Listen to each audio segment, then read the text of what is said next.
What's up guys, welcome back. In today's video, I'm gonna go over a little technique that you can use to add a little bit of extra distance to not necessarily your cast, but to the water you can cover on your retrieve if you're fishing around a current. Now this is great if you're new and you haven't fully gotten down your cast technique just yet. This is gonna allow you to cover a lot more water than you've probably been covering up until this point. And while you're perfecting your casting technique, as you're getting that down, you can still use this technique to get your lure out even further. So to illustrate what I mean, we're going to use the good old whiteboard. So here we have your beach or jetty with you right there. We have the current shown by the arrows going in front of you, and then we have, the other water shown by my little waves elsewhere. The dotted line shows the casting range of this fisher person right here.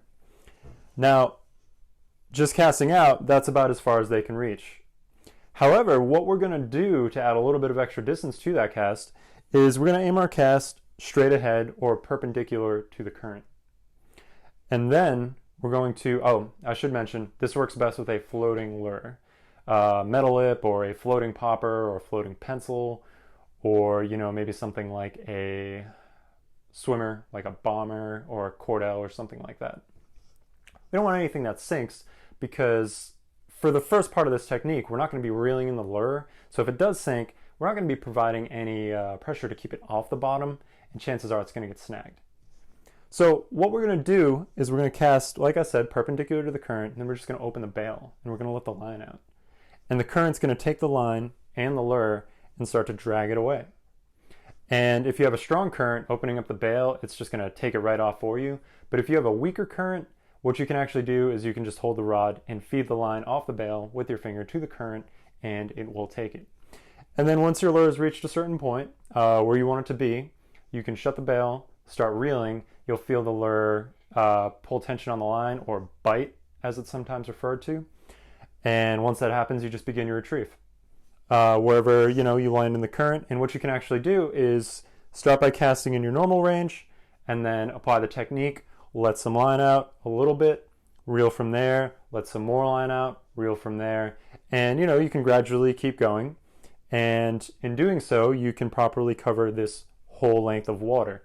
Now, the reason why I mention you let out a little bit of line at a time is because once you apply pressure to that lure, you're going to start pulling it against the current. It's going to follow the path of least resistance, meaning the current's going to spit it out on its way in.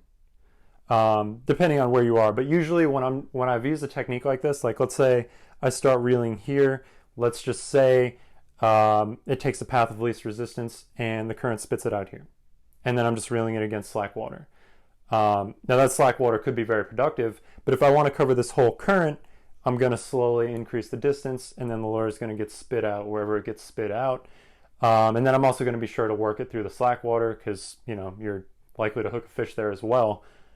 And then slowly increasing the length of how much line I'm letting out before I let the retrieve is going to allow me to cover a lot of this current and a lot of the slack water on the side where the fish might be hanging out, waiting to ambush something that gets spit out by the current. So that's it, guys. Very simple way to increase the range of water you can cover when you're shorebound, while you're, mastering the technique of your cast. And like I said, this works very well once you've got your technique down, because you can cover even more water. Comment any questions you may have down below, and I'll be happy to answer them in a future video. Don't forget to subscribe so you don't miss out on those future videos, and I'll catch you next time.